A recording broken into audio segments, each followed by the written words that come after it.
Hi, welcome to Daily News Analysis. Today is 29th March 2025. Let's look the main headlines. Equitable distribution, GS3 ടോപ്പിക്കാണ്. Advantage China in Africa's nuclear energy market race, GS2 ടോപ്പിക്കാണ്. India's geopolitical vision should be larger, GS2 ടോപ്പിക്കാണ്. പിന്നെ ഒരു model MCQ കൂടെ prelims ലെവലിൽ നമ്മൾ discuss ചെയ്യും. So നമുക്ക് മുന്നോട്ട് പോകാം. ആദ്യമായിട്ട് നമ്മൾ ഡിസ്കസ് ചെയ്യാൻ പോകുന്ന എഡിറ്റോറിയൽ പേജിലുള്ള ഒരു ആർട്ടിക്കിൾ ആയിരുന്നു ഇക്വിറ്റബിൾ ഡിസ്ട്രിബ്യൂഷൻ എന്ന് പറയും. GS3 ടോപ്പിക്കാണ് നമ്മൾ ഓൾറെഡി പറഞ്ഞു. അതായത് ഇന്ത്യൻ എക്കോണമി പരമായിട്ടും അതിനകത്ത് തന്നെ ഗുഡ്സ് ആൻഡ് സർവീസസ് ടാക്സ് അതുമായിട്ട് ബന്ധപ്പെട്ട് GST ആയിട്ട് ബന്ധപ്പെട്ട് ഉള്ള ഒരു ആർട്ടിക്കിളായി പറഞ്ഞേക്കുന്നത്.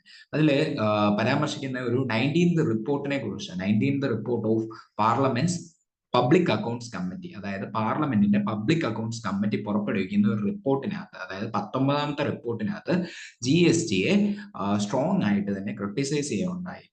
GST നമുക്കറിയാം 2017 ഇൻട്രൊഡ്യൂസ് ചെയ്തത്. പക്ഷേ ഇതിനെ ക്രിട്ടിസൈസ് ചെയ്തത് എന്തുകൊണ്ടാണ്? It fails to deliver on its promises of simplification and improved compliance. ഇതാണ് ഈ ആർട്ടിക്കിളിൽ, അതായത് ഈ റിപ്പോർട്ടിനകത്ത് പറഞ്ഞത്. അതായത് എന്താണ് അവർ പറഞ്ഞ GST ഇംപ്ലിമെന്റ് ചെയ്യുന്ന സമയത്ത് ഗവൺമെന്റ് പറഞ്ഞ ആ ഒരു പ്രൊമിസസ് ഓഫ് സിംപ്ലിഫിക്കേഷൻ, ആ പ്രോസസ്സ് സിംപ്ലിഫൈ ചെയ്യും, ടാക്സേഷൻ സിസ്റ്റം, പിന്നെ അതുപോലെ ടാക്സേഷൻ കംപ്ലയൻസ് ഒക്കെ എന്താ ഇംപ്രൂവ് ചെയ്യും, ഈ കാര്യങ്ങളൊക്കെ ഫെയിൽ ചെയ്തു എന്ന തരത്തിലാണ് 19ാമത്തെ റിപ്പോർട്ടിൽ പാർലമെന്റിലെ പബ്ലിക് അക്കൗണ്ട്സ് കമ്മിറ്റിയുടെ റിപ്പോർട്ടിൽ പരാമർശിക്കുന്നത്. അപ്പൊ നമുക്ക് അധികം വൈകാതെ മുന്നോട്ട് പോയി നോക്കാം. എന്താണ് GST എന്ന് നമുക്കറിയാം. GST ഒരു ഇൻഡയറക്റ്റ് ടാക്സ് ആണ്, അല്ലെ? ഇൻഡയറക്റ്റ് ടാക്സ് എന്ന് പറഞ്ഞാൽ എന്താണ്? ഒരു മാനുഫാക്ചറർ, നമ്മളിവിടെ കൊടുത്തിട്ടുണ്ട് എന്താണ്, it is collected by a manufacturer or a retailer. അതായത് നമ്മളിപ്പോ കടയിൽ പോയി സാധനം വാങ്ങുകയാണ്. അപ്പം ആ ഒരു സാധനം ഉൽപ്പാദിപ്പിച്ച ആളോ അല്ലെങ്കിൽ എന്താണ് അവിടെ റീറ്റെയിൽ ആയിട്ട് കട വിൽക്കുന്ന ആളോ, അദ്ദേഹത്തിന്റെ കയ്യിൽ നിന്ന് ഗവൺമെന്റ് ചാർജ് ആക്കുന്ന ടാക്സ് ആണ്. പക്ഷേ അൾട്ടിമേറ്റ്ലി ഈ ടാക്സ് ആരുടെ കയ്യിൽ നിന്നാണ് ഈ കടക്കാർ കളക്ട് ചെയ്യുന്നത്? അത് കൺസ്യൂമറുടെ കയ്യിൽ നിന്നാണ്. അപ്പൊ അതുകൊണ്ട് തന്നെ നമ്മളാണ്, ഇപ്പൊ കടയിൽ പോയി സാധനം വാങ്ങുന്നയാളാണ് അൾട്ടിമേറ്റ്ലി ആ ഗുഡിന്റെ അല്ലെങ്കിൽ ആ സർവീസിന്റെ പ്രൈസിന്റെ കൂടെ നമ്മൾ എന്ത് കൊടുക്കും? നമ്മൾ ആ ടാക്സും കൂടെ കൊടുക്കും. അതുകൊണ്ട് നമ്മളിപ്പോ ഒരു ഹോട്ടലിൽ പോയി നമ്മൾ ഫുഡ് കഴിക്കാന്ന് വിചാരിക്കുക. അൾട്ടിമേറ്റ്ലി ആരുടെ കയ്യിൽ നിന്ന് ആ ടാക്സ് പോകുന്നത്? നമ്മുടെ കയ്യിൽ നിന്ന് തന്നെ പോകുന്നത്. നമ്മൾ ഫുഡ് കഴിക്കുമ്പോൾ നമ്മളിപ്പോ ഒരു പൊറോട്ട കഴിച്ചു, ആ പൊറോട്ടയുടെ ബില്ലിന്റെ കൂടെ എന്താണ് അഡീഷണലി അതിന്റെ GST ഇത്ര ശതമാനം എന്ന് പറഞ്ഞാൽ ആ നിരക്ക് ആ ഒരു ബില്ലിനകത്ത് കൊടുക്കും.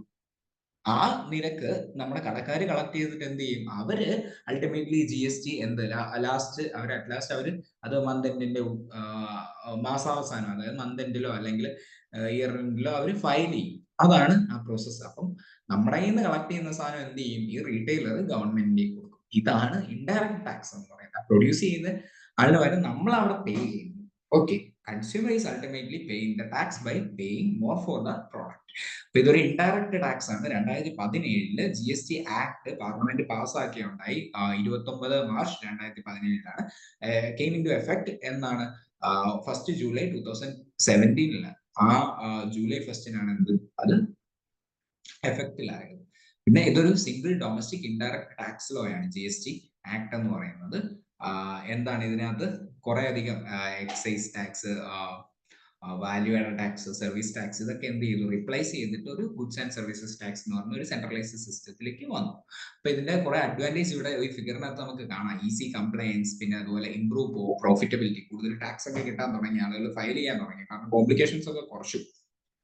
അപ്പൊ ഈ ടാക്സ് ലോയുമായിട്ട് എന്താ ആളുകൾ കംപ്ലൈ ചെയ്യാൻ തുടങ്ങി, അടയ്ക്കാനൊക്കെ തുടങ്ങി. പിന്നെ റിമൂവ്സ് കാസ്കേഡിങ് എഫക്ട്. ഈ ഒത്തിരി ടാക്സ് വെക്കുമ്പോൾ തന്നെ എന്താ പല അടുത്ത സ്റ്റേജുകളിലായിട്ട് ഇപ്പൊ ഒരു പ്രോഡക്റ്റ് നമ്മൾ പ്രൊഡ്യൂസ് ചെയ്യുമെന്ന് വിചാരിക്കുക, അത് അടുത്ത ലെവലിലേക്ക് പോകുമ്പോൾ അവിടെയും ചിലപ്പോൾ ടാക്സ് ഈടാക്കും.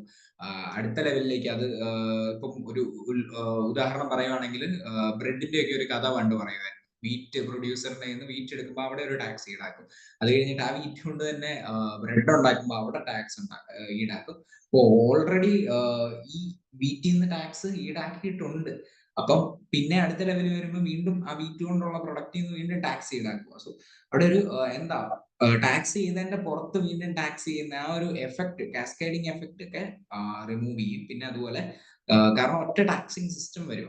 പിന്നെ അതുപോലെ സിംപ്ലിഫൈ ചെയ്യും. ഒത്തിരി അധികം കോംപ്ലിക്കേഷൻസ് ഒന്നും ഇല്ല, സിംപ്ലിഫൈഡ് ടാക്സേഷൻ സിസ്റ്റം ആയിരിക്കും. പിന്നെ അതുപോലെ പ്രൊവൈഡ്സ് ട്രാൻസ്പെറൻസി. നമുക്ക് കൃത്യമായിട്ട് GST ഓൺലൈൻ ഒക്കെ ആയിട്ട് ഫയൽ ചെയ്യുന്നത്. അതുകൊണ്ട് ആ സിസ്റ്റം എന്താ ഹൈലി ട്രാൻസ്പെറന്റ് ആണ്. പിന്നെ അതുപോലെ bring uniformity in tax structure. അങ്ങനെ കുറെ അഡ്വാൻറ്റേജസ് ഉണ്ട്. അപ്പൊ 19th റിപ്പോർട്ടിനെ കുറിച്ച് ഈ ആർട്ടിക്കിൾ പറയുന്നത് 19th report of parliament's public accounts committee. ഇതിനകത്ത് കീ ഹൈലൈറ്റ്സ് എന്തൊക്കെയാ? റവന്യൂ ഡ്രോപ്പ് ചെയ്ത കാര്യമാണ് ഫസ്റ്റ് ഹൈലൈറ്റ് ആയിട്ട് പറയുന്നത്. 2% decline in indirect tax revenue between financial year 18 financial year 20. അപ്പൊ ആ ഒരു കാലഘട്ടത്തിൽ എന്താണ് 2018-20 കാലഘട്ടത്തിൽ നമുക്ക് ഇൻഡയറക്ട് ടാക്സിന്റെ റവന്യൂ കുറഞ്ഞു എന്നാണ് പറയുന്നത്. അത് കോവിഡിന് മുൻപേ തന്നെ.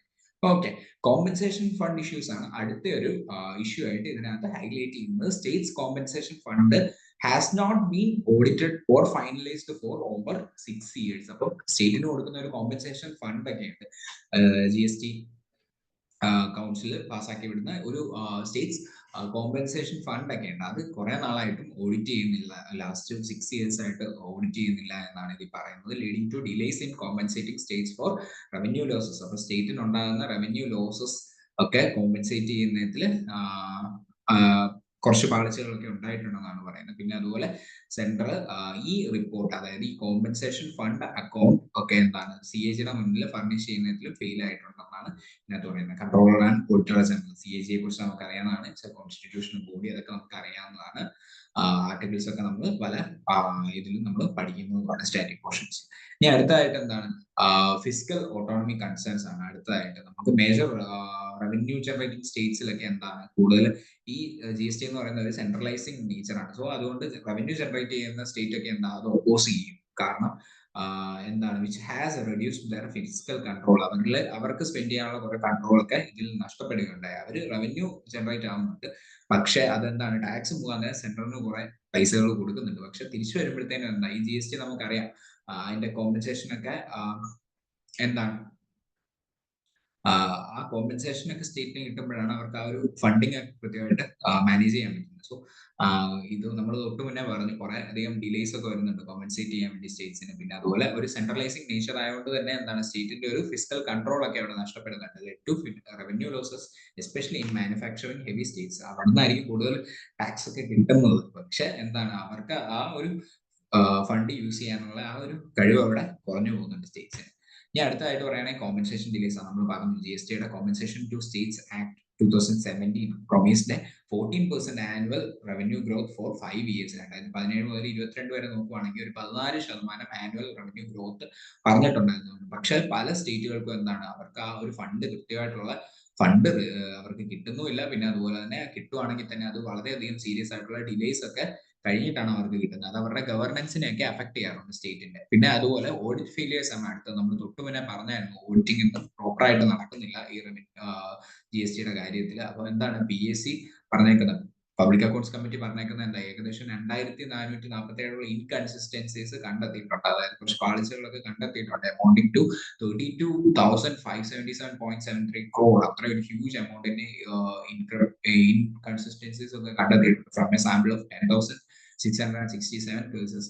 ഈ ഫിഗേഴ്സ് ഒന്നും നിങ്ങൾ ഓർക്കണ്ട, പക്ഷെ ഇങ്ങനെ കുറെ അധികം ഇതിന്റെ ഒരു നെഗറ്റീവ്സ് ആയിട്ട് മനസ്സിൽ നിന്ന് ഇരുന്നാൽ മതി. അപ്പൊ ഒരു ബാലൻസ്ഡ് വ്യൂ പോയിന്റിൽ എഴുതാം. നമുക്കറിയാം GST എന്ന് പറയുന്നത് വളരെ സ്മൂത്തർ ആക്കിയ ഒരു, അല്ലെങ്കിൽ നമ്മുടെ ഒരു റവന്യൂ സിസ്റ്റത്തിന്റെ ഒരു അടിത്തറ തന്നെ പാകുന്ന ഒരു ടൈപ്പ് ഓഫ് റെവല്യൂഷണറി ആയിട്ടുള്ള ഒരു ആക്ട് ആയിരുന്നു. സോ അതിന്റെ കുറച്ചൊരു പാളിച്ചകൾ കാര്യങ്ങളൊക്കെ ഇതാക്കി എടുക്കുവാണെങ്കിൽ ഏറ്റവും നല്ലൊരു ആക്ടുമാണ്. അതുകൊണ്ട് തന്നെ നമ്മൾ ഈ കാര്യങ്ങൾ ഒരു ബാലൻസ്ഡ് വ്യൂ പോയിന്റ് വേണം കാണാൻ. ഇത് എന്റെ ഒരു ചലഞ്ചസ് ആയിട്ട് കണ്ടാൽ മതി. ചലഞ്ചസ് ചെയ്ത് എല്ലാം ചലഞ്ചസ് ഒക്കെ അഡ്രസ് ചെയ്ത് കഴിഞ്ഞാൽ it's very good and promising step. Okay, and criticise the finance ministries weak audit approach. അപ്പോൾ അതും ഈ നമ്മുടെ പാർലമെന്റിലെ പബ്ലിക് അക്കൗണ്ട്സ് കമ്മിറ്റി എന്താണ് ക്രിട്ടിസൈസ് ചെയ്യുന്നുണ്ട്. റെക്കമെൻഡേഷൻസ് എന്തൊക്കെയാണ് പബ്ലിക് അക്കൗണ്ട്സ് കമ്മിറ്റി പറഞ്ഞേക്കുന്നത്?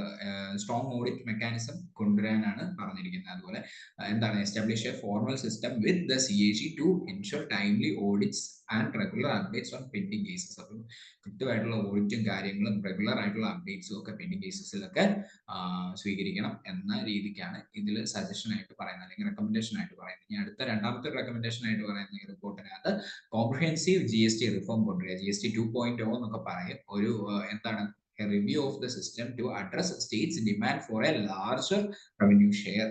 അപ്പം കുറച്ചുകൂടെ അധികം റവന്യൂ ഷെയർ സ്റ്റേറ്റിനൊക്കെ കൊണ്ടുവരിക. ഏകദേശം 70 to 80% ആണ് പറയുന്നത് ആ ഒരു ഡിമാൻഡ് വെച്ചിരിക്കുന്നത്. പക്ഷെ ഇപ്പൊ കറന്റ് എന്താണ് ഒരു 50% ആണ് ഉള്ളത്. ഓക്കെ, അപ്പൊ അതിൽ ഈ സിസ്റ്റത്തിലൊക്കെ എന്താണ് ഒരു റിവ്യൂ കൊണ്ടുവരിക എന്ന രീതിക്കാണ് ഇതിൽ അടുത്ത റെക്കമെൻഡേഷൻ പറഞ്ഞേക്കുന്നത്. Public accounts committees' recommendations are expected to resonate with states seeking greater fiscal autonomy and a more equitable distribution of GST revenues. അപ്പം ഈ പാർലമെന്റിന്റെ പബ്ലിക് അക്കൗണ്ട്സ് കമ്മിറ്റി എന്താണ് പറഞ്ഞേക്കുന്നത്, ഒരു സ്റ്റേറ്റുകൾക്ക് എന്താണ് കൂടുതൽ ഫിസിക്കൽ ഓട്ടോണമി കൊണ്ടുവരാനും പിന്നെ അതുപോലെ തന്നെ ഒരു മോർ ഇക്വിറ്റബിൾ ആയിട്ടുള്ള ഡിസ്ട്രിബ്യൂഷൻ ഒക്കെ കൊണ്ടുവരാനൊക്കെ ഉള്ള റെക്കമെൻഡേഷൻസ് ആണ് ഇതിന് കൊടുത്തിട്ടുള്ളത്. സോ എല്ലാവർക്കും മനസ്സിലായെന്ന് വിശ്വസിക്കുന്നു. സിമ്പിൾ ആയിട്ടുള്ള ഒരു ആർട്ടിക്കിൾ ആയിരുന്നു. ഇനി അടുത്തായിട്ട് ഒരു ആർട്ടിക്കിൾ ഉണ്ടായിരുന്നു, advantage China in Africa's nuclear energy race എന്ന് പറയും. GS2 വരുന്ന ഇന്റർനാഷണൽ റിലേഷൻസുമായിട്ട് ബന്ധപ്പെട്ടുള്ള ഒരു ആർട്ടിക്കിൾ ആണ്. Okay, advantage China in Africa's nuclear energy market race. ഇതിന്റെ ബാക്ക്ഗ്രൗണ്ട് നമ്മൾ ചെക്ക് ചെയ്യുവാണെങ്കിൽ റഷ്യ ഉക്രൈൻ വാർ ആണ് ഇതിനകത്ത് മെയിൻ ആയിട്ട് ഡിസ്കസ് ചെയ്യുന്നത്. അല്ലെങ്കിൽ റഷ്യ ഉക്രൈൻ വാറും ഉണ്ട്. നമുക്കറിയാം എനർജി സെക്യൂരിറ്റിയുടെ ഇമ്പോർട്ടൻസ് ഒക്കെ രാജ്യം അറിഞ്ഞതാണ്. കാരണം അവിടെ നിന്നുള്ള എനർജി സപ്ലൈസ് ഒക്കെ നിൽക്കുന്ന ഒരു അവസ്ഥയൊക്കെ ഉണ്ടായി. അപ്പോൾ എസ്പെഷ്യലി ഇതിനകത്ത് ഹൈലൈറ്റ് ചെയ്യുന്ന എന്താണ് ഈ ആർട്ടിക്കിൾ, ആഫ്രിക്കൻ നേഷൻസ് അവിടെ അപ്പൊ എന്തുണ്ടാവും, of course energy security crisis ഒക്കെ ഉണ്ടാകുന്നുണ്ട്. സോ എന്താണ് അവരവരുടെ എനർജി സ്ട്രാറ്റജീസ് ഒക്കെ റീതിങ്ക് ചെയ്യുന്നതിനെ കുറിച്ചാണ് പറയുന്നത്. ഇപ്പൊ നമുക്കറിയാം അവിടെ ഒരു ചൈനയുടെ ഇൻഫ്ലുവൻസ് ഒക്കെ കൂടി വരുന്നുണ്ട്. Despite geographical distance, Africa has also felt the economic and energy impacts of the war. നമ്മൾ തൊട്ട് മുന്നേ പറഞ്ഞു, ആഫ്രിക്കയിലെ ആണെങ്കിലും കുറച്ച് ദൂരമാണെങ്കിലും അകലെയാണെങ്കിലും എന്താണ് അവിടെ കുറെ അധികം ജോഗ്രഫിക്കൽ ആയിട്ടുള്ള ഡിസ്റ്റൻസ് ഉണ്ടെങ്കിൽ പോലും അവിടെ കുറെ അധികം എക്കണോമിക്കും അതുപോലെ എനർജി ഇമ്പാക്ട്സ് ഒക്കെ വാർ കൊണ്ട് ഉണ്ടായിട്ടുണ്ട്. As A result nuclear energy is emerging as a great driver in Africa's energy transformation. അപ്പൊ അവിടെ കൂടുതലായിട്ട് ന്യൂക്ലിയർ എനർജിയിലേക്കൊക്കെ ആളുകൾ മാറാൻ തുടങ്ങിയിട്ടുണ്ട്, അല്ലെങ്കിൽ അവിടുത്തെ രാജ്യം കുറച്ചുകൂടെ ന്യൂക്ലിയർ എനർജിക്ക് ഫോക്കസ് കൊടുക്കാൻ തുടങ്ങിയിട്ടുണ്ട്. അപ്പം കറന്റ് സ്റ്റാറ്റസ് നമ്മൾ നോക്കുവാണെങ്കിൽ ആഫ്രിക്കയുടെ കാര്യത്തിൽ ന്യൂക്ലിയർ സ്റ്റാറ്റസ് നോക്കുവാണെങ്കിൽ ആഫ്രിക്കയിൽ ഇപ്പം only one nuclear plant. ഇതൊരു prelims point of view important ആണ്. ഇപ്പൊ ആഫ്രിക്കയിൽ കറന്റ്ലി one nuclear plant മാത്രമേ ഉള്ളൂ, കോയിബർഗ് ഇൻ സൗത്ത് ആഫ്രിക്ക, അവിടെയാണ് സ്ഥിതി ചെയ്യുന്നത്. അടുത്തായിട്ട് നോക്കുവാണെങ്കിൽ കൺട്രീസ് ലൈക്ക് ഗാന, Nigeria, Sudan, Rwanda, Kenya and Zambia, ഈ ഇത്രയും രാജ്യങ്ങളൊക്കെ എന്താണ് അവര് അവരുടെ ന്യൂക്ലിയർ പവർ കപ്പാസിറ്റി എക്സ്പാൻഡ് ചെയ്യാനൊക്കെ പ്ലാൻ ചെയ്യുന്നുണ്ട്. ആഫ്രിക്കയുടെ ഒരു എയിം പ്രകാരം എന്താണ് ഏകദേശം 15,000 മെഗാവാട്ട് ന്യൂക്ലിയർ എനർജി ഏകദേശം 2025 ജനറേറ്റ് ചെയ്യണമെന്നാണ് ആഗ്രഹിക്കുന്നത്. ഒരു $105 ബില്യൺ ഇൻവെസ്റ്റ്മെന്റ് ഓപ്പർച്യൂണിറ്റി അവിടെ അവര് കാണുന്നുണ്ട്. അപ്പം ഇതിനകത്ത് മെയിൻ ആയിട്ട് അടുത്തായിട്ട് നമുക്ക് നോക്കുവാണെങ്കിൽ ഒരു ഗ്ലോബൽ കോമ്പറ്റീഷനെ കുറിച്ച് പറയാം ഫോർ ആഫ്രിക്കാസ് ന്യൂക്ലിയർ മാർക്കറ്റ്. ഫ്രാൻസ് ഒക്കെ ട്രഡീഷണലി ആഫ്രിക്കയുടെ ന്യൂക്ലിയർ സെക്ടറിൽ ഡോമിനേറ്റ് ചെയ്തെങ്കിലും ഇപ്പൊ അവരുടെ ഇൻഫ്ലുവൻസ് കുറഞ്ഞു വരുന്നുണ്ട്. US നോക്കുവാണെങ്കിൽ US-ന്റെ ഒരു സ്ട്രാറ്റജി ഉണ്ടായിരുന്നു, ഒരു സമ്മിറ്റ് ഉണ്ടായിരുന്നു, US Africa nuclear energy submit എന്ന് പറയും, യുസൈൻസ് എന്നൊക്കെ പറയും. ഇൻ 2023 2023 അത് ലോഞ്ച് ചെയ്തത്. പക്ഷെ അതിന്റെ ഫ്യൂച്ചർ നമുക്ക് അറിയാം, ഡൊണാൾഡ് ട്രംപിന്റെ അവിടുത്തെ പ്രസിഡന്റ് ആയ ഡൊണാൾഡ് ട്രംപിന്റെ പോളിസീസിനെ അടിസ്ഥാനമാക്കിയിരിക്കും അതിന്റെ ഫ്യൂച്ചർ എത്രയൊക്കെയാണെന്ന്. ഇനി അടുത്ത റഷ്യയുടെ നമ്മൾ നോക്കുവാണെങ്കിൽ Russia signed agreements with Egypt, Mali, Burkina Faso and Burundi, ഈ പറയുന്ന ആഫ്രിക്കൻ കൺട്രീസ് ഒക്കെ ആയിട്ട് എഗ്രിമെന്റ്സ് ഒക്കെ സൈൻ ചെയ്തു. പക്ഷേ കുറെ അധികം എക്കണോമിക് സ്ട്രഗിൾസ് അവര് വാർ റിലേറ്റഡ് സാങ്ഷൻസ് കൊണ്ടൊക്കെ ഫേസ് ചെയ്യുന്നുണ്ട്. ഇനി അടുത്തായിട്ട് നോക്കുവാണെങ്കിൽ ഈ ഒരു പോയിന്റിലാണ് ആര് നമ്മുടെ എമേർജ് ചെയ്യുന്നത്, ചൈന അവിടെ വന്ന് ഒരു ലീഡിംഗ് പ്ലെയർ ആകാൻ ശ്രമിക്കുന്നത് ആഫ്രിക്കയുടെ ന്യൂക്ലിയർ സെക്ടറിൽ. സോ ചൈനയുടെ ഗ്രോയിങ് ഇൻഫ്ലുവൻസിനെ കുറിച്ച് പറയുകയാണെങ്കിൽ ചൈന ഒത്തിരി അധികം ആഫ്രിക്കൻ പ്രൊഫഷണൽസിനെ ഒക്കെ ട്രെയിൻ ചെയ്യുന്നുണ്ട് ത്രൂ ന്യൂക്ലിയർ സ്കോളർഷിപ്പ് പ്രോഗ്രാംസ്. അങ്ങനെ കുറെ അധികം സ്കോളർഷിപ്സ് ഒക്കെ അവിടെ അവർ പ്രൊവൈഡ് ചെയ്യുന്നുണ്ട്. ആ പ്രോഗ്രാംസിലൂടെ ആഫ്രിക്കൻ പ്രൊഫഷണൽസിനെ അവർ ട്രെയിൻ ചെയ്യുന്നുണ്ട്. ചൈനയുടെ സ്റ്റേറ്റ് ഓൺഡ് ഫേംസ് ഉണ്ട്, CNNC എന്നൊക്കെ പറയും. CGN എന്ന് പറഞ്ഞാൽ China general nuclear power group എന്ന് പറയും. എന്ന് പറഞ്ഞു കഴിഞ്ഞാൽ China general nuclear power group. CNNC എന്ന് പറഞ്ഞാൽ ചൈന നാഷണൽ ന്യൂക്ലിയർ കോർപ്പറേഷൻ ആണ്. രണ്ടുപേരും ചൈനയുടെ ന്യൂക്ലിയർ ഇൻഡസ്ട്രിയിലെ മേജർ പ്ലേയേഴ്സ് ആണ്. CNNC അല്ലെങ്കിൽ ചൈന നാഷണൽ ന്യൂക്ലിയർ കോർപ്പറേഷൻ എന്ന് പറയുന്നത് അവിടുത്തെ എല്ലാ ആസ്പെക്ട്സും ചൈനയുടെ സിവിലിയൻ ആയാലും മിലിറ്ററി ന്യൂക്ലിയർ പ്രോഗ്രാംസ് ആയാലും അതെല്ലാം ഓവർസീ ചെയ്യുന്ന ഒരു അതോറിറ്റിയാണ് CNNC എന്ന് പറയുന്നത്, ചൈന നാഷണൽ ന്യൂക്ലിയർ കോർപ്പറേഷൻ എന്ന് പറയുന്നത്. CGN എന്ന് പറഞ്ഞാൽ നമ്മൾ പറഞ്ഞു China general nuclear power group ആണ്. അവര് അവിടുത്തെ ഏറ്റവും വലിയ ബിഗ്ഗസ്റ്റ് അല്ലെങ്കിൽ being the biggest domestic nuclear power operator, അവിടുത്തെ ഒരു biggest domestic nuclear power operator ആണ് CGN എന്ന് പറയുന്നത്. ഇവർ രണ്ടുപേരും എന്താണ് ചൈനീസ് സ്റ്റേറ്റ് ഓൺഡ് ഫേംസ് ആണ്. ഇവരാണ് ന്യൂക്ലിയർ പ്രോജക്ട്സ് ഒക്കെ സ്പിയർ ഹെഡ് ചെയ്യുന്നത് അല്ലെങ്കിൽ ലീഡ് ചെയ്യുന്നത് ആഫ്രിക്കയിലെ കുറെ മേജർ ഡീൽസ് ഇവിടെ എക്സാമ്പിൾ ആയിട്ട് കൊടുത്തിട്ടുണ്ട്. നൈജീരിയയിലെ 2024 MOU സൈൻ ചെയ്തതുമായിട്ട് ബന്ധപ്പെട്ട് ഉള്ള ഒരു സ്റ്റേറ്റ്മെന്റ് ഇവിടെ കൊടുക്കുന്നുണ്ട്. MOU with China for nuclear power station development. അപ്പം നൈജീരിയ സൈൻ ചെയ്തിട്ടുണ്ട്, അതുപോലെ ഉഗാണ്ട ഒരു MOU സൈൻ ചെയ്തിട്ടുണ്ട്. 2 GW ന്യൂക്ലിയർ പ്ലാന്റ് കൺസ്ട്രക്ട് ചെയ്യുന്നത്. അത് ഏകദേശം 2031 ഫസ്റ്റ് യൂണിറ്റ് ഓപ്പറേഷണൽ ആവുന്നത്. പിന്നെ അതുപോലെ കെനിയയില് അവിടെ എന്താണ് ഒരു റിസർച്ച് റിയാക്ടർ പ്ലാൻ ചെയ്യുന്നുണ്ട് ഡെവലപ്പ് ചെയ്യാൻ വേണ്ടി. 2030 ആവുമായിരിക്കും. അടുത്തത് ഘാനയിൽ എന്താണ് അവര് US അവിടെ സ്മോൾ മോഡുലാർ റിയാക്ടേഴ്സ് SMR എന്നൊക്കെ പറഞ്ഞ് നമ്മൾ പഠിച്ചിട്ടുണ്ട് സയൻസ് ആൻഡ് ടെക്നിലൊക്കെ. SMR സ്മോൾ മോഡുലാർ റിയാക്ടേഴ്സ് ഇവര് അത് ഡെവലപ്പ് ചെയ്യുന്നതുമായിട്ട് ബന്ധപ്പെട്ട് US ബേസ്ഡ് ആയിട്ടുള്ള കമ്പനിയൊക്കെ ആയിട്ട് പാർട്ട്ണർഷിപ്പ് ചെയ്തിട്ടുണ്ട്. പക്ഷേ ചൈന എന്താണ് ലാർജ് റിയാക്ടർ ബിൽഡ് ചെയ്യുന്നതുമായിട്ട് ബന്ധപ്പെട്ട് അപ്പൊ എന്താണ് അവിടെ പാർട്ട്ണർഷിപ്സ് ഒക്കെ കൊണ്ടുവന്നിട്ടുണ്ട് ഘാനയായിട്ട്. സോ ചൈന എന്താണ് അവിടെ എമേർജിംഗ് ആയിട്ട് വന്നുകൊണ്ടിരിക്കുകയാണ് ന്യൂക്ലിയർ പവർ സെക്ടറിൽ. പിന്നെ അതുകൂടാതെ ചൈനയുടെ ഒരു സ്ട്രാറ്റജിക് അഡ്വാൻറ്റേജും കൂടെ നമ്മൾ നോക്കുവാണെങ്കിൽ എന്താ കാണാൻ സാധിക്കുന്നത്, ചൈനയുടെ ബെൽറ്റ് ആൻഡ് റോഡ് ഇനിഷ്യേറ്റീവിനെ കുറിച്ച് നമുക്കറിയാം. ഇത് ഇവിടെ ഒരു ഫിഗർ കൊടുത്തിട്ടുണ്ട്. ചൈനയുടെ ബെൽറ്റ് ആൻഡ് റോഡ് ഇനിഷ്യേറ്റീവ് നമ്മുടെ ചൈനയെ തുടങ്ങി ഇങ്ങനെ ഈ ബ്ലൂ ലൈനെ റെപ്രസെന്റ് ചെയ്യുന്ന overland route of belt and road initiative. Land route ആണ് കൊടുക്കുന്നത്. ഇത് നേരെ ഇങ്ങനെ ചെന്ന് മോസ്കോ ഒക്കെ വഴി ഇവിടെയൊക്കെ പോകുന്നതാണ് ഇവിടുത്തെ ബെൽറ്റ് ആൻഡ് റോഡ് ഇനിഷ്യേറ്റീവ് എന്ന് പറയുന്നത്. ഈ ഒരു റീജിയൻ ഒക്കെ നമുക്കറിയാം. ഈ ചൈനയിൽ നിന്ന് ഇങ്ങനെ പോകുന്ന ഈ റീജിയൻസ് ഒക്കെ ഈ ഇറാൻ, ടർക്കി ഒക്കെ മുതലായ സ്ഥലങ്ങൾ ടച്ച് ചെയ്താ പോകുന്നത്. നേരെ മറിച്ച് കുറച്ചധികം മാരിടൈം ആയിട്ടുള്ള ഒരു റൂട്ടും കൂടെ ഉണ്ട്. മാരിടൈം റൂട്ടൊക്കെ വന്നിട്ട് ഏത് വഴിയാ ക്രോസ് ചെയ്ത് ഇങ്ങനെ കെനിയ, ജിബൂട്ടി, സുവേസ് ഈ തുടങ്ങിയ ആഫ്രിക്കൻ സ്ഥലങ്ങളിലൂടെയൊക്കെ എന്താണ് പാസ് ചെയ്യുന്നുണ്ട്. സോ അതുകൊണ്ട് എന്താണ് അവർക്കൊരു സ്ട്രാറ്റജിക് അഡ്വാൻറ്റേജ് ഉണ്ട് ചൈനയ്ക്ക് പവർ ട്രാൻസ്മിഷൻ നെറ്റ്വർക്ക്സ് ഒക്കെ ബിൽഡ് ചെയ്യുന്നതിലും ഒക്കെ. Further strengthening its hold over Africa's clean energy market. അപ്പൊ അങ്ങനെ ഒരു എഡ്ജും കൂടെ ആർക്കുണ്ട്, ചൈനയ്ക്കുണ്ട് ബെൽറ്റ് ആൻഡ് റോഡ് ഇനിഷ്യേറ്റീവിന്റെ. അടുത്തായിട്ട് ഇന്ത്യയിൽ അതുകൊണ്ടുണ്ടാകുന്ന ഇമ്പാക്റ്റിനെ കുറിച്ച് UPSC ഒക്കെ ചോദിക്കും. അല്ലെങ്കിൽ നമുക്കത് അറിഞ്ഞിരിക്കേണ്ടതാണ് അതിന്റെ ഇമ്പോർട്ടന്റ് ആസ്പെക്ട് എന്ന് പറയുന്നത്. ഇന്ത്യയുടെ ന്യൂക്ലിയർ ജനറേഷൻ കപ്പാസിറ്റി എന്ന് പറഞ്ഞാൽ ഏകദേശം 8180 മെഗാവാട്ട് ആണ്. പക്ഷെ നമ്മൾ 100 GW അച്ചീവ് ചെയ്യുന്ന ആ ഒരു ടാർഗറ്റ് 2047 അച്ചീവ് ചെയ്യാനാണ് പ്ലാൻ ചെയ്തിരിക്കുന്നത്. ഇന്ത്യ മെയിൻ ആയിട്ട് ആഫ്രിക്കൻ യുറാനിയം ഒക്കെ എനർജി സെക്യൂരിറ്റിക്ക് വേണ്ടി റിലൈ ചെയ്യാറുണ്ട് with agreements signed with Namibia and Niger. അങ്ങനെയുള്ള രാജ്യങ്ങൾ നൈജറും അതുപോലെ നമീബിയൊക്കെ ആയിട്ട് എഗ്രിമെന്റ്സ് ഒക്കെ സൈൻ ചെയ്തിട്ടുണ്ട്. ആഫ്രിക്കൻ യുറാനിയം ഒക്കെ ആയിട്ട് ഒത്തിരി അധികം നമ്മൾ അതിനുവേണ്ടി ഡിപ്പെൻഡന്റ് ആണ് എനർജി സെക്യൂരിറ്റി സെക്ടറുമായിട്ട് ബന്ധപ്പെട്ട്.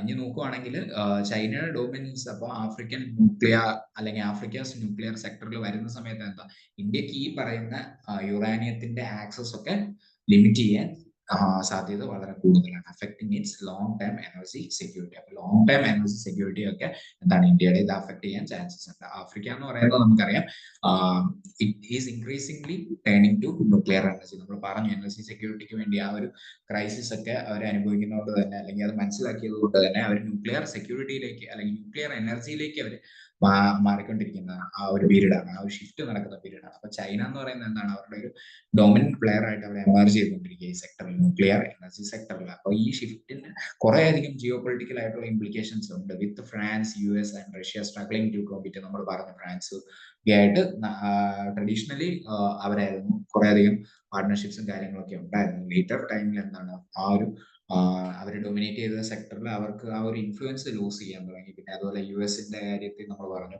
ഡൊണാൾഡ് ട്രംപിന്റെ പോളിസീസ് അനുസരിച്ചിരിക്കും ഇനി ഫ്യൂച്ചറിൽ ഈ ഡീൽസ് ഒക്കെ എങ്ങനെയായിരിക്കും. അപ്പൊ പിന്നെ റഷ്യയുടെ ആണെങ്കിലും അതെ എക്കണോമിക് സ്ട്രഗിൾസ് ഒക്കെ കൊണ്ട് അല്ലെങ്കിൽ വാർ റിലേറ്റഡ് ടെൻഷൻസ് ഒക്കെ കൊണ്ട് സാങ്ഷൻസ് ഒക്കെ കൊണ്ട് ആ ഡീൽസ് ഇപ്പം എന്താണ് ഹോൾഡ് ആയിട്ടൊക്കെ ഇരിക്കുകയാണ്. സോ ആ ഒരു ടൈമിലാണ് അവിടെ ആ ഒരു ഗ്യാപ്പ് ഫില്ല് ചെയ്യാൻ വേണ്ടി ചൈന കടന്നു വരുന്നത്. ഇന്ത്യയുടെ എനർജി സെക്യൂരിറ്റി ഇതുകൊണ്ട് ഇമ്പാക്ട് ആകാൻ ചാൻസസ് ഉണ്ടെന്ന് നമ്മൾ പറഞ്ഞിരുന്നു. യുറാനിയം ആക്സസും കാര്യങ്ങളൊക്കെ അല്ലെങ്കിൽ യുറാനിയം മാർക്കറ്റ്സും ഒക്കെ നമ്മൾ എവിടുന്ന് ആക്സസ് ചെയ്യുന്നത്, ഈ ആഫ്രിക്കയിൽ നിന്നൊക്കെ നമ്മൾ ആക്സസ് ചെയ്യാറുണ്ട്. അപ്പൊ സോ അത് ഇന്ത്യയുടെ എനർജി സെക്യൂരിറ്റിയും ഇമ്പാക്ട് ചെയ്യാൻ ചാൻസസ് ഉള്ള ഒരു കാര്യമാണ്. സോ അതൊക്കെയാണ് ഈ ആർട്ടിക്കിൾ മെയിൻ ആയിട്ട് ഡിസ്കസ് ചെയ്തത്. ഓക്കെ, എല്ലാവർക്കും ക്ലിയർ ആയെന്ന് വിചാരിക്കുന്നു. ഇനി അടുത്തതായിട്ട് GS 2 പോയിന്റ് ഓഫ് വ്യൂവിൽ ഒരു ആർട്ടിക്കിൾ ഉണ്ടായിരുന്നു. India's geopolitical vision should be larger എന്ന് പറഞ്ഞു. ഇത് ടി എസ് തിരുമൂർത്തി എന്ന് പറയുന്ന ആൾ എഴുതി. ഇവിടെ പടം കൊടുത്തിട്ടുണ്ട്. ടി എസ് തിരുമൂർത്തി നമുക്കറിയാം, നേരത്തെ കേട്ടിട്ടുണ്ട്. എങ്ങനെയാണ് അദ്ദേഹം permanent representative of India to United Nations ഏകദേശം 2020-22 കാലഘട്ടത്തിലായിരുന്നു. ആ സമയത്ത് നമ്മൾക്കറിയാം UN സെക്യൂരിറ്റി കൗൺസിലിന്റെ ചെയറൊക്കെ ആയ സമയത്ത് നമ്മൾ എന്താണ് നമ്മുടെ പ്രസിഡന്റ് UNSCയുടെ പ്രസിഡന്റ് ഒക്കെ ആയിട്ട് 2021 ആക്ട് ചെയ്തയാളാണ് ടി എസ് തിരുമൂർത്തി എന്ന് പറയുന്നത്. അപ്പം ഈ ആർട്ടിക്കിളിൽ പറയുന്നത് ഇദ്ദേഹം എഴുതിയ ഒരു ആർട്ടിക്കിളാണ്. അപ്പൊ ഇതിൽ പറയുന്ന മെയിൻ ആയിട്ട് റഷ്യൻ പ്രസിഡന്റ് വ്ളാഡിമിർ പുടിൻ കഴിഞ്ഞ ഇടയ്ക്ക് എന്താണ് ഇന്ത്യയുടെ ഡിപ്ലോമാറ്റിക് റോളിനെ അക്നോളജ് ചെയ്യുകയുണ്ടായി. അപ്പം എന്തിലാണ് റഷ്യ ഉക്രൈൻ കോൺഫ്ലിക്റ്റിലൊക്കെ. അപ്പം കുറെ അധികം ക്വസ്റ്റ്യൻസ് അത് റേസ് ചെയ്തു. എന്തുകൊണ്ടാണ് ഇന്ത്യ ഒരു കൂടുതൽ ആക്റ്റീവ് റോള് ഈ കാര്യത്തിൽ ഗ്ലോബൽ അല്ലെങ്കിൽ റീജിയണൽ കോൺഫ്ലിക്റ്റ് ഒക്കെ തടയുന്നെത്തി, അല്ലെങ്കിൽ അങ്ങനെയുള്ള ഗ്ലോബൽ റീജിയണൽ കോൺഫ്ലിക്റ്റിൽ ഒരു ആക്റ്റീവ് റോള് പ്ലേ ചെയ്യാത്തതെന്ന് ചോദിച്ച് കുറെ അധികം ക്വസ്റ്റ്യൻസ് ഒക്കെ റേസ് ചെയ്യുന്നുണ്ടായി. പക്ഷെ ഇന്ത്യ ഹിസ്റ്റോറിക്കലി ഉള്ള കാര്യങ്ങളാണ് ഇവിടെ പറയുന്നത്. ഹിസ്റ്റോറിക്കലി ഇന്ത്യ 1971 ബംഗ്ലാദേശിലൊക്കെ ആ ഒരു ജനോസൈഡ് ഒക്കെ സ്റ്റോപ്പ് ചെയ്യാൻ വേണ്ടി ഇന്ത്യ ഇന്റർവെയിൻ ചെയ്തിരുന്നു. പിന്നെ അതുപോലെ പുതിയൊരു രാജ്യമാണ് ബംഗ്ലാദേശ് എന്ന ഒരു രാജ്യം, എന്താ അവിടെ ഒരു പുതിയ രാജ്യം ഉണ്ടാവുകയൊക്കെ ചെയ്തു. പിന്നെ മാൽഡീവ്സ് 1988 അവിടുത്തെ ആംഡ് മെർസിനറീസ് ഓവർത്രോ ഇറ്റ്സ് പ്രസിഡന്റ്. ആ ഒരു സമയത്ത് അത് ആ ഒരു ഇതൊക്കെ തടയാൻ വേണ്ടി, ആംഡ് മെർസിനറീസ് തടയാനൊക്കെ വേണ്ടി ഇന്ത്യ സപ്പോർട്ട് ചെയ്തിരുന്നു, സഹകരിച്ചിരുന്നു. ശ്രീലങ്കയിലെ 2009 ലിബറേഷൻ ടൈഗേഴ്സ് ഓഫ് തമിഴേലം അവരുടെ ഡിഫീറ്റിന് ഒക്കെ ഇന്ത്യ കുറെ അധികം റോള് ചെയ്തിട്ടുള്ളതാണ്, അല്ലെങ്കിൽ റോൾ പ്ലേ ചെയ്തിട്ടുണ്ട്. പിന്നെ അടുത്തിടയ്ക്ക് തന്നെ കുറെ അധികം പൈറസി ഈ ഒരു റീജിയണിലെ പൈറസി കാര്യങ്ങളൊക്കെ തടയാനൊക്കെ ഇന്ത്യ വളരെയധികം പ്രൊമിസിങ് ആയിട്ടുള്ള റോൾസ് ഒക്കെ പ്ലേ ചെയ്തിട്ടുണ്ട്. പിന്നെ ഇന്ത്യയുടെ കാര്യം പറയുവാണെങ്കിൽ ഇവിടെ ഇതൊരു നെറ്റ് കോൺട്രിബ്യൂട്ടർ കൂടെ ഇന്ത്യ എന്ന് പറയുന്നത് to global public good through initiatives like vaccine Maitri program, vaccine diplomacy ഒക്കെ നമുക്കറിയാവുന്ന കാര്യമാണ്. നമുക്ക് കുറെ അധികം രാജ്യങ്ങൾക്ക് നമ്മൾ വാക്സിൻ സപ്പോർട്ട് കൊടുക്കുകയുണ്ടായി. ആന്റി ക്ലൈമറ്റ് ആക്ഷനിലും എന്താണ് ഒരു ലീഡിങ് റോള് ഇന്ത്യ പ്ലേ ചെയ്യുന്നതാണ്. ഇപ്പൊ നമുക്കറിയാം COPയുടെ കാര്യത്തിൽ പഞ്ചാമൃതം എന്ന് പറയുന്ന ഒരു അപ്രോച്ച്, അല്ലെങ്കിൽ പഞ്ചാമൃതം എന്ന് പറയുന്ന ഒരു കാര്യം നമ്മൾ മുന്നോട്ട് വയ്ക്കുകയുണ്ടായ ഒരു ആശയങ്ങൾ, നെറ്റ് സീറോ ഉൾപ്പെടുന്ന കാര്യങ്ങൾ നമ്മൾ 2070 അച്ചീവ് ചെയ്യുമെന്നൊക്കെ നമ്മൾ ടാർഗറ്റ് സെറ്റ് ചെയ്യുകയുണ്ടായി. ഇതൊക്കെ ഒരു ഗ്ലോബൽ പബ്ലിക് ഗുഡിന് വേണ്ടിയുള്ള ഇനിഷ്യേറ്റീവ്സ് ഒക്കെയാണ്. സോ ഇങ്ങനത്തെ കാര്യത്തിലൊക്കെ എന്താണ് ഇന്ത്യ ഒരു നെറ്റ് കോൺട്രിബ്യൂട്ടർ ആണ്. സോ അതുകൊണ്ട് തന്നെ ഇന്ത്യയുടെ ഒരു ഇന്ത്യ എന്തുകൊണ്ട് ആക്റ്റീവ് റോള് പ്ലേ ചെയ്യുന്നില്ല എന്നൊക്കെയാണ് കുറെ അധികം ചോദ്യങ്ങൾ ലോകത്തു നിന്നൊക്കെ ഉയർന്നത്. ഇന്ത്യയുടെ ഇപ്പോഴത്തെ ഒരു ഫോറിൻ പോളിസി അപ്രോച്ച് എന്ന് പറഞ്ഞാൽ ഇന്ത്യ എക്കണോമിക് ഗ്രോത്തിലാണ് പ്രയോറിറ്റൈസ് ചെയ്തിരിക്കുന്നത് for in the last 2 decades, കഴിഞ്ഞ 20 വർഷമായിട്ട് last 2 decades achieving the rank of 5th largest economy, ലോകത്തെ അഞ്ചാമത്തെ വലിയ എക്കോണമി ആയിട്ട് മാറുകയൊക്കെ ഉണ്ടായി. There is a reluctance to take an active political role in conflicts due to concerns about economic impact and bilateral relations. അപ്പം എന്താണ് കുറെ അധികം നമ്മൾ പറഞ്ഞു, ആക്റ്റീവ് പൊളിറ്റിക്കൽ റോൾ ഒന്നും ഈ കോൺഫ്ലിക്ട്സിൽ സ്വീകരിക്കാൻ ഇന്ത്യ പലപ്പോഴും തയ്യാറായിട്ടില്ല. കാരണം എന്തുകൊണ്ടെന്ന് പറഞ്ഞാൽ ഒരു എക്കണോമിക് ഇമ്പാക്റ്റും ഒക്കെ ഉള്ളതുകൊണ്ട്, പിന്നെ അതുപോലെ ബൈലാറ്ററൽ റിലേഷൻസും ഒക്കെ മാനേജ് ചെയ്യേണ്ടതുണ്ട്. സോ അതൊരു ബാലൻസ്ഡ് വ്യൂ പോയിന്റാണ് പലപ്പോഴും സ്വീകരിക്കാറുള്ളത്. ഇന്ത്യ ഫോളോ ചെയ്യുന്ന എന്താണ് ഒരു മൾട്ടി അലൈൻമെന്റ് സ്ട്രാറ്റജിയാണ്. അപ്പോൾ balancing relationships rather than taking strong geopolitical stance. അവിടെ കൂടുതൽ എന്തിനാ പ്രാധാന്യം കൊടുക്കുന്നത്, അവിടുത്തെ ഒരു റിലേഷൻഷിപ്പിനാണ്. മൾട്ടി അലൈൻമെന്റ് സ്ട്രാറ്റജിയാണ് ഇന്ത്യ ഫോളോ ചെയ്യുന്നത്. The need for a bigger geo political role, അതിനെക്കുറിച്ച് പറയുന്നത്. കാരണം ഇന്ത്യ ഒരു UNSCയിലെ പെർമനന്റ് മെമ്പർ ആവണം, യുണൈറ്റഡ് നേഷൻ സെക്യൂരിറ്റി കൗൺസിലിലെ ഒരു പെർമനന്റ് മെമ്പർ ആകണമെന്ന് ആസ്പയർ ചെയ്യുന്ന ഒരു രാജ്യമാണ്. അതിന്റെ key player in a multipolar world. അപ്പം ഒരു മൾട്ടിപോളാർ ആയിട്ടുള്ള ഈ ലോകത്ത് എന്താണ് ഒരു കീ പ്ലെയറും കൂടെ ഇന്ത്യ എന്ന് പറയുന്നത്. അപ്പം നമുക്കറിയാം UNSC വോട്ട്സ് ഓൺ റഷ്യ, ആ ഒരു ഇതിലൊക്കെ ഇന്ത്യ എന്താണ് അബ്സ്റ്റെയിൻ ചെയ്ത് വിട്ടുമാറി നിൽക്കുമായിരുന്നു വോട്ട് ചെയ്യാതെ. ഇന്ത്യയുടെ സ്റ്റാൻസ് ഒക്കെ എന്താണ് പല ഡെവലപ്പിംഗ് രാജ്യങ്ങളെ ഇൻഫ്ലുവൻസ് ചെയ്തു. അവരൊക്കെ ഒരു ബാലൻസ്ഡ് വ്യൂ അല്ലെങ്കിൽ ബാലൻസ്ഡ് അപ്രോച്ച് സ്വീകരിക്കുന്നതിലേക്കൊക്കെ അത് നയിക്കുകയൊക്കെ ഉണ്ടായി. അപ്പം with credibility to engage both Russia and Ukraine, India should play a more significant role in global diplomacy. അപ്പൊ എന്താണ് ഇന്ത്യക്ക് കുറച്ചധികം ക്രെഡിബിലിറ്റി ഉണ്ട് ഇന്ന രാജ്യങ്ങൾ, അതായത് റഷ്യ ഉക്രൈനിലൊക്കെ എൻഗേജ് ചെയ്യേണ്ട ഒരു ക്രെഡിബിലിറ്റി ഉണ്ട്. So India should play a more significant role in global diplomacy. അടുത്തതായിട്ട് പറയുകയാണെങ്കിൽ competition from other emerging players. അപ്പൊ ഇതൊരു എൻഗേജ് ചെയ്യാതിരിക്കുമ്പോൾ എന്ത് സംഭവിക്കും? ഇങ്ങനത്തെ ഒരു കോൺഫ്ലിക്ട്സിലൊക്കെ അവിടെ വേറെ രാജ്യങ്ങളിൽ ചിലപ്പോൾ എൻഗേജ് ചെയ്യാൻ ചാൻസസ് ഉണ്ട്. Countries like Turkey, Saudi Arabia, Qatar, ഇവിടെ എക്സാമ്പിൾ കൊടുത്തിരിക്കുന്ന ഈ രാജ്യങ്ങളൊക്കെ ഉക്രൈൻ റഷ്യ ടോക്സ് ഒക്കെ ടർക്കിയിൽ ഉണ്ടായിരുന്നു. പിന്നെ അതുപോലെ US റഷ്യ ടോക്സ് ഒക്കെ സൗദി അറേബ്യ മീഡിയേറ്റ് ചെയ്തിരുന്നു. പിന്നെ അതുപോലെ ആഫ്രിക്ക സീസ് ഫയർ നെഗോസിയേഷൻസ് കഴിഞ്ഞിടയ്ക്ക് റുവാൻഡൻ ബാക്ഡ് M23 റിബൽസ് അവര് ഒരു ജില്ല key district in eastern Democratic Republic of Congo, അവിടെ കോങ്കോളീസ് ഫോഴ്സസിൽ നിന്ന് M23 റിബൽസ് ആ ഒരു ജില്ലയൊക്കെ അവിടുന്ന് അവർ പിടിച്ചെടുക്കുകയുണ്ടായി. അപ്പൊ ആ ഒരു സമയത്ത് എന്താണ് രണ്ട് വശത്തുനിന്നും ഒരു സീസ് ഫയർ ഉണ്ടാകാൻ വേണ്ടി അഗ്രിമെന്റ്സ് ഒക്കെ മീഡിയേറ്റ് ചെയ്തത് നമ്മുടെ ഈ ഖത്തറായിരുന്നു. അത് ഈ M23 റിബൽസ് എന്ന് പറയുന്ന റുവാണ്ടൻ ബാക്ഡ് റിബൽസ്, ആ കാര്യമൊക്കെ പ്രിൻസി ഏത് രാജ്യമായിട്ട് ബന്ധപ്പെട്ടാന്നൊക്കെ വേണമെങ്കിൽ ചോദിക്കാൻ ചാൻസസ് ആണ്. സോ അതൊന്ന് ഓർത്ത് വെക്കുക. പിന്നെ അതുപോലെ ഇവര് മീഡിയേറ്റ് ചെയ്ത ആരായിരുന്നു? ഖത്തറായിരുന്നു. സോ ആ ഒരു ഇത് അവർക്കൊരു പ്രൊമിസിങ് റോൾ കൊടുക്കും. India risk ceding geopolitical influence to these nations if it does not step up. അപ്പം ഇന്ത്യ ഇങ്ങനത്തെ കാര്യങ്ങളിൽ സ്റ്റെപ്പ് അപ്പ് ചെയ്തില്ലെങ്കിൽ എന്ത് സംഭവിക്കും? ഇങ്ങനത്തെ രാജ്യങ്ങൾക്ക് ജിയോ പൊളിറ്റിക്കൽ ഇൻഫ്ലുവൻസ് വിട്ടുകൊടുക്കുന്നതിന് തുല്യമായിരിക്കും എന്നാണ് പറയുന്നത്. അപ്പോൾ ഒരു global reset and US China dynamics എന്ന് പറയുന്നത് നമുക്കറിയാം. With protectionism and trade fragmentation, India must expand its strategic partnerships beyond just the US and Quad. US and Quad തമ്മിൽ മാത്രമല്ലാതെ ഒരു സ്ട്രാറ്റജിക് പാർട്ണർഷിപ്പ് ഈ രാജ്യങ്ങൾ തമ്മിൽ മാത്രമല്ലാതെ എന്താണ് എക്സ്പാൻഡ് ചെയ്യേണ്ടതിന്റെ ആവശ്യമുണ്ടെന്നാണ് പറയുന്നത്.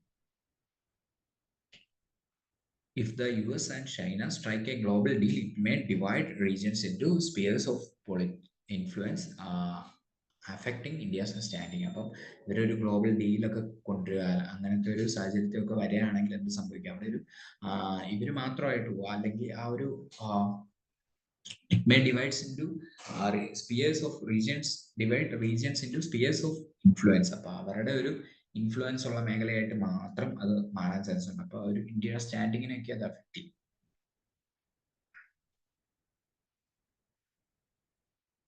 ഇനി അടുത്തായിട്ട് നമ്മൾ നോക്കുവാണെങ്കിൽ പോളിസി ഷിഫ്റ്റ് ആവശ്യമാണെന്നാണ് പറയുന്നത്. ഇന്ത്യ അഡോപ്റ്റ് ചെയ്തേക്കുന്ന റീജിയണൽ സ്ട്രാറ്റജീസ് ഒക്കെ അഡോപ്റ്റ് ചെയ്യേണ്ട ആവശ്യമുണ്ടെന്നാണ് ഇതിനകത്ത് പറയുന്നത്. പോളിസി ഷിഫ്റ്റ് ആവശ്യമാണ്. India must adopt regional strategies instead of treating foreign relations as a collection of bilateral ties. ചുമ്മാ കുറച്ച് ബൈലാറ്ററൽ ടൈസിന്റെ ഒരു കളക്ഷൻ ആയിട്ട് മാത്രം ട്രീറ്റ് ചെയ്യാതെ ഫോറിൻ റിലേഷൻസിന് ഇന്ത്യ കുറച്ചുകൂടെ റീജിയണൽ സ്ട്രാറ്റജീസ് ഒക്കെ അഡോപ്റ്റ് ചെയ്യേണ്ട ആവശ്യകതയെ കുറിച്ച് പറയുന്നുണ്ട്. Stronger engagement with Europe, West Asia and Central Asia is needed. അപ്പം യൂറോപ്പുമായിട്ടും വെസ്റ്റ് ഏഷ്യ ആയിട്ടും സെൻട്രൽ ഏഷ്യ ആയിട്ടും കൂടുതൽ എൻഗേജ്മെന്റ്സ് ഒക്കെ കൊണ്ടുവരേണ്ട ആവശ്യകതയെ പറ്റി പറയുന്നുണ്ട്. Internally economic reforms should be pursued to enhance competitiveness and secure a US India trade deal. അപ്പം എന്താണ് കുറച്ചുകൂടെ എക്കണോമിക് റിഫോംസ് ഒക്കെ പെർസ്യൂ ചെയ്യേണ്ട ആവശ്യകതയെ കുറിച്ച് പറയുന്നുണ്ട്. അതിലൂടെ എന്താണ് ഒരു സെക്യൂർ ആയിട്ടുള്ള ഒരു അല്ലെങ്കിൽ and secure a US India trade deal. അങ്ങനെ ഒരു ട്രേഡ് ഡീലൊക്കെ സെക്യൂർ ചെയ്യുന്നതിനെ കുറിച്ച് പറയുന്നുണ്ട്. India should proactively shape global conflicts rather than just reacting when invited. അപ്പം എന്താണ് ഒരു പ്രൊആക്റ്റീവ് റോള് പ്ലേ ചെയ്യേണ്ട ആവശ്യമുണ്ട് റാദർ ദാൻ റിയാക്റ്റീവ്. ചുമ്മാ ഒരു പ്രശ്നം ഉണ്ടാകുമ്പോൾ അല്ലെങ്കിൽ നമ്മളെ ക്ഷണിക്കുവാണെങ്കിൽ മാത്രം പോയി റിയാക്ട് ചെയ്യുന്ന ഒരു ഇതാവാതെ കുറച്ചുകൂടെ പ്രൊആക്റ്റീവ് ആയിട്ടുള്ള ഒരു റോള് ഈ ഗ്ലോബൽ കോൺഫ്ലിക്ട്സിലൊക്കെ സ്വീകരിക്കേണ്ട ആവശ്യകതയെ കുറിച്ച് പറയുന്നത്. So it requires policy shift എന്നാണ് ഇതിനകത്ത് പറയുന്നത്. ഒരു കൺക്ലൂഷൻ ആയിട്ട് നമ്മൾ പറയുകയാണെങ്കിൽ ഇന്ത്യ എന്ന് പറയുന്നത് എന്താണ്? ഗ്ലോബൽ പവറിൽ ഒരു എമർജിംഗ് ഗ്ലോബൽ പവറാണ്. നമുക്കറിയാം വിശ്വഗുരുവായിട്ടും ഒക്കെ മാറുന്ന കാര്യമൊക്കെ നമ്മൾ കേൾക്കുന്ന, ഇന്ത്യയെ ട്രീറ്റ് ചെയ്യുന്ന ആ ഒരു സ്ഥാനമൊക്കെ ലോകത്ത് നമുക്ക് കിട്ടുന്നതിനെ കുറിച്ചൊക്കെ. Must expand its global geo political role. അതുകൊണ്ട് തന്നെ എന്താണ് ഇങ്ങനെ ഒരു എമർജിംഗ് ഗ്ലോബൽ പവർ ആയതുകൊണ്ട് തന്നെ എന്താണ് നമ്മുടെ ജിയോ പൊളിറ്റിക്കൽ റോളൊക്കെ എക്സ്പാൻഡ് ചെയ്യേണ്ടതുണ്ട്. rather than viewing economic growth and geopolitics as separate issues. നമ്മൾ ഇതിനെ എക്കണോമിക് ഗ്രോത്തിനെയും ജിയോ പൊളിറ്റിക്സിനെയും ഒരു സെപ്പറേറ്റ് ഇഷ്യൂസ് ആയിട്ട് കാണാതെ ഈ ജിയോ പൊളിറ്റിക്കൽ റോൾ എന്ത് ചെയ്യണം, എക്സ്പാൻഡ് ചെയ്യേണ്ട ആവശ്യകതയെ കുറിച്ച് പറയുന്നുണ്ട്. With the world order shifting and power struggles intensify, India should use its diplomatic credibility to actively shape international affairs. നമ്മൾ എന്താണ് നമ്മുടെ ആ ഒരു ഡിപ്ലോമാറ്റിക് ക്രെഡിബിലിറ്റി നമ്മൾ ഉപയോഗിച്ചുകൊണ്ട് ഒരു ആക്റ്റീവ് ഒരു ഇന്റർനാഷണൽ അഫയേഴ്സ് ഷേപ്പ് ചെയ്യുന്നത് ഒരു ആക്റ്റീവ് ആയിട്ടുള്ള ഒരു റോൾ പ്ലേ ചെയ്യേണ്ട ആവശ്യകതയെ കുറിച്ചാണ് ഈ ആർട്ടിക്കിളിൽ പറയുന്നത്. Positioning itself as a key player in the evolving global landscape. അപ്പം ഇങ്ങനെ ഇവോൾവ് ചെയ്യുന്ന ഒരു ഗ്ലോബൽ ലാൻഡ്സ്കേപ്പിൽ അത് നമ്മളെ തന്നെ ഒരു കീ പ്ലെയർ ആയിട്ട് പ്ലേസ് ചെയ്യുന്നതിനെ കുറിച്ചാണ് ഇതിനകത്ത് കൺക്ലൂഡ് ചെയ്യുന്നത്. സോ എല്ലാവർക്കും മനസ്സിലായെന്ന് വിശ്വസിക്കുന്നു. എന്തെങ്കിലും ഡൗട്ട്സ് ഒക്കെ ഉണ്ടെങ്കിൽ കമന്റ് ബോക്സിൽ എല്ലാവരും ടൈപ്പ് ചെയ്യുക. നമുക്കൊരു പ്രിലിംസ് ക്വസ്റ്റ്യൻ കൂടെ ഇവിടെ കൊടുത്തിട്ടുണ്ട്. എല്ലാവരും ഇതൊന്ന് ആൻസർ കമന്റ് ബോക്സിൽ ടൈപ്പ് ചെയ്യാൻ ഞാൻ വായിക്കാം. Prelims question: consider the following statements regarding the goods and services tax in India. നമ്മൾ പഠിച്ചതുമായിട്ട് ബന്ധപ്പെട്ടാണ് GST എന്ന് പറയുന്നത്. GST is a destination based tax levied on the consumption of goods and services. Statement 2: the GST Council is a constitutional body chaired by the Prime Minister of India. Option Statement 3: GST has subsumed multiple indirect taxes like VAT, service tax, and excise duty. Statement 4: petroleum products and alcohol for human consumption are currently outside the GST framework. Which of the statements given above are correct? Option A 1 and 3 only. Option B 1, 3 and 4 only. Option C 2 and 4 only. Option D 1, 2, 3 and 4. അപ്പോൾ എല്ലാവരും ഒന്ന് ഇതിന്റെ answer comment ബോക്സിൽ type ചെയ്യുക. So എല്ലാവർക്കും മനസ്സിലായെന്ന് വിശ്വസിക്കുന്നു. എന്തെങ്കിലും ഡൗട്ട്സ് ഉണ്ടെങ്കിൽ എല്ലാവരും കമന്റ് ബോക്സിൽ ചോദിക്കാം. ക്ലിയർ. താങ്ക്സ്.